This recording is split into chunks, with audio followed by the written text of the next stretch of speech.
अस्सलाम वालेकुम friends, I am doctor Nazia and welcome back to my channel. तो आज मैं आपसे बात करूंगी एक ऐसी प्रॉब्लम के बारे में जो कि काफ़ी कॉमन है और कोई वो बीमारी नहीं है, कोई तकलीफ़ देने वाली चीज़ नहीं है। लेकिन आपके कॉस्मेटिक अपीयरेंस पे मतलब आपके फेशियल अपीयरेंस को वो डिस्टर्ब करती है और जिसकी वजह से पेशेंट थोड़ा सा अपने कॉन्फिडेंस लेवल को खो देता है क्योंकि वो फेस पे दिखने वाली चीज़ है। तो मैं बात कर रही हूँ डार्क सर्कल्स के बारे में, जिसे कहते हैं अंडर आई डार्क सर्कल्स, या तो आप ये आम ज़ुबान में उसे कहते हैं आँखों के नीचे काला पड़ जाना।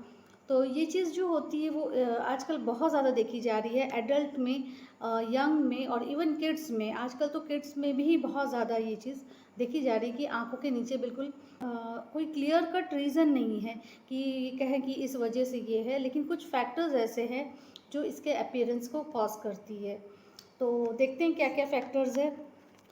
तो सबसे पहला फैक्टर आता है हेरिडिटरी, यानी कि फैमिलियल टेंडेंसी, मतलब फैमिलीज़ में चलता चला आ रहा है तो ये होता है कुछ पेशेंट में ये चीज़। नेक्स्ट आता है जो कि बहुत कॉमन है, लोग ज़्यादातर यही समझते हैं कि स्लीप डिप्राइवेशन से होता है ब्लैक डार्क सर्कल्स, मतलब नींद कम होने की वजह से हो रहा है या स्ट्रेस के वजह से हो रहा है। तो ये भी एक फैक्टर है, लेकिन ये सिर्फ एक वाहिद फैक्टर नहीं है, इसके अलावा भी बहुत सारे फैक्टर्स हैं। तो सेकेंड कॉज हमारा आता है स्लीप डिप्रिवेशन, यानी कि नींद की कमी की वजह से और या तो फिर टेंशन लेने से। नेक्स्ट आता है एजिंग प्रोसेस, मतलब जैसे जैसे एज गुजरती है तो वो थोड़ा सा पिगमेंटेशन आपका हाई इंक्रीज़ हो जाता है बॉडी में, तो कुछ जगहों पे वो ज़्यादा डार्किश पता चलने लगता है। और नेक्स्ट आता है कुछ अनीमिया भी एक कॉज़ है। एक कॉज़ है अनीमिया भी, जिसकी वजह जिनके ब्लड कम है हीमोग्लोबिन बॉडी में, उनको भी डार्क सर्कल्स की कंप्लेन हो जाती है।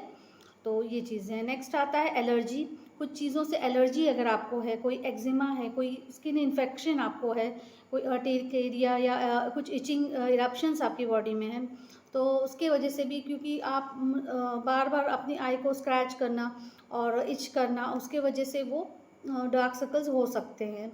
तो ये भी एक कॉज़ है। और नेक्स्ट एक कॉज़ ये भी आता है कि मोर एक्सपोजर टू सन, यानी कि सूरज की रोशनी में डायरेक्ट लाइट में ज़्यादा देर तक रहने से भी डार्क सर्कल्स हो सकते हैं। तो ये कुछ फैक्टर्स ऐसे हैं जो कॉज कर सकते हैं डार्क सर्कल्स को। लेकिन इसके अलावा भी बहुत सारी चीज़ें ऐसी हैं, यानी कि बॉडी में कमी की, विटामिन्स की कमी से, मिनरल से, वाटर इनटेक आपका कम है उस वजह से, तो ये सारे कॉजेज़ भी होते हैं। नेक्स्ट आता है कि मैं आपको ये बताती हूँ कि किस दो तीन टाइप के होते हैं, यानी कि शेड जो होता है डार्क सर्कल्स का, ब्लैकिश हो सकता है और ब्राउनिश होता है, और किसी किसी में जो ज़्यादा फेयर कॉम्प्लेक्शन के हैं तो उनमें लाइट पर्पलिश ब्लूइश टाइप का भी डार्क सर्कल्स देखा जाता है। तो ये सारे होता है। नेक्स्ट आते हैं होम्योपैथिक ट्रीटमेंट की तरफ।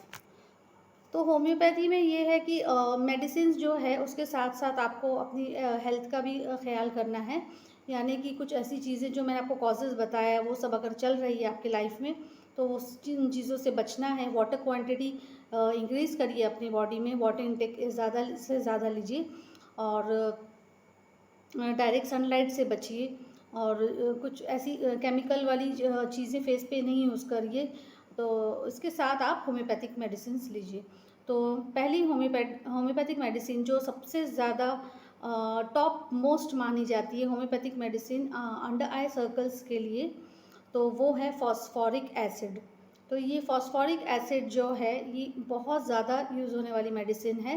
अगर आपका जो डार्क सर्कल्स है वो ड्यू टू फटीग है, ड्यू टू वीकनेस है, मतलब बहुत ज़्यादा एग्जॉस्टेड है पर्सन, बहुत ज़्यादा थकान के वजह से आँख के नीचे काला हो गया है, तो फॉस्फोरिक एसिड यूज़ करिए। तो 30 पोटेंसी में देना है, 30 सी में 2 ड्रॉप्स दिन में 2 बार, सुबह शाम।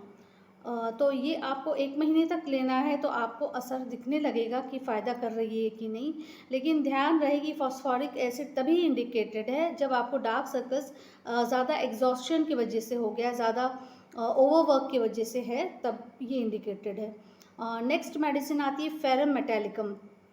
तो फेरम मेटालिकम तब इंडिकेट रहेगी जब आपके under eye circles lack of oxygen की वजह से है, यानी कि अनीमिया की वजह से है। तो क्या होता है, अनीमिया अगर है तो आपका ऑक्सीजनेशन जो है वो टिश्यूज़ तक नहीं पहुंच पा रहा है, क्योंकि ब्लड सप्लाई डिक्रीज़ हो चुका है। तो ऑक्सीजन जब नहीं पहुंच पाता टिश्यूज़ से, तो वो डिस्कलरेशन कहीं कहीं पे बॉडी पे दिखाने लगता है।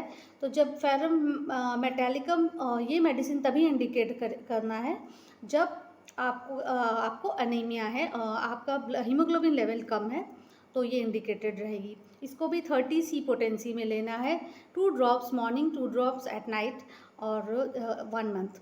और अगर आपको 1 मंथ में थोड़ा सा रिलीफ हो रहा है, बेहतर लग रहा है, तो आपको इंक्रीज़ भी करना है। आप 3 to 4 मंथ्स भी कंटिन्यू करिए, ताकि आपको पूरी तरह से आराम हो जाए। थर्ड रेमेडी आती है, जो कि बहुत ज़्यादा यूज़ होने वाली मेडिसिन है अंडर आई सर्कल्स के लिए, नैट्रम म्यूर 30। नैट्रम म्यूर 30 बहुत इफ़ेक्टिव है, हाईली इफ़ेक्टिव मेडिसिन है फॉर अंडर आई सर्कल्स। इसको हमको तब देना है जब पेशेंट बहुत लीन थिन इमैशिएटेड है, बहुत दुबला पतला पेशेंट है, और बहुत जल्दी जल्दी बीमार होता है, और उसकी मतलब इम्यूनिटी बहुत कमज़ोर है। इस तरह का पेशेंट में अगर अंडर आई सर्कल्स देखा जा रहा है, तो वो नैट्रम म्यूर 30 आप दे सकते हैं। तो नैट्रम म्यूर 30 देना है 30 पोटेंसी में, 2 ड्रॉप्स ट्वाइस अ डे, सुबह शाम, और 1 महीना 2 महीना 3 महीने तक चला सकते हैं। सेफ़ रेमेडीज़ है। तो इसके ये तीनों मेडिसिन जो मैंने आपको बताई, ये कॉन्स्टिट्यूशन आपके जो सूट करेगी, वो तीनों में से वो एक ही मेडिसिन लेनी होगी जो आपको सूट कर रही है। नेक्स्ट आता है कि 2 ऑइंटमेंट ऐसा है जो मैं अप्लाई करने के लिए हम बताते हैं अंडर आई। तो फर्स्ट आता है बैक्सन का सनी अंडर आई क्रीम। तो ये बहुत ज़्यादा इफ़ेक्टिव है, बहुत चलने वाला है, और बहुत अच्छा रिज़ल्ट इसका देखा जाता है। आपको 1 हफ्ते के अंदर बेटर फील होने लगेगा। तो इसको अंडर आई अप्लाई करना है रात में एक बार, और सुबह में वॉश कर लेना है। और दूसरी ऑइंटमेंट है बर्बेरिस एक्यूफोलियम का जेल। इसका जेल आता है, ये भी बहुत इफ़ेक्टिव है, लेकिन ये तब इंडिकेट आप करिएगा, मतलब तब यूज़ करिए अगर आपकी स्किन बहुत ड्राई स्केली स्किन है, तो फिर आपको ये इंडिकेटेड है। तो बर्बेरिस एक्यूफोलियम जेल जो है ये, और सनी का अंडर आई क्रीम, ये दोनों मेडिसिन बहुत ज़्यादा इफ़ेक्टिव है। लोकल एप्लीकेशन के लिए अंडर आई आपको अप्लाई करना है रात में, और सुबह वॉश करना है, लेकिन दोनों मेडिसिन नहीं यूज़ करना है, जो दोनों में से एक जो आपको सूट करे।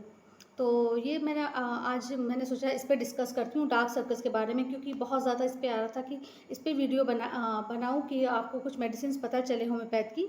और जो मैंने मेन मेडिसिन आपको जो बताई है, वो बहुत ज़्यादा इफ़ेक्टिव है, बहुत अच्छे इसके रिज़ल्ट्स हैं।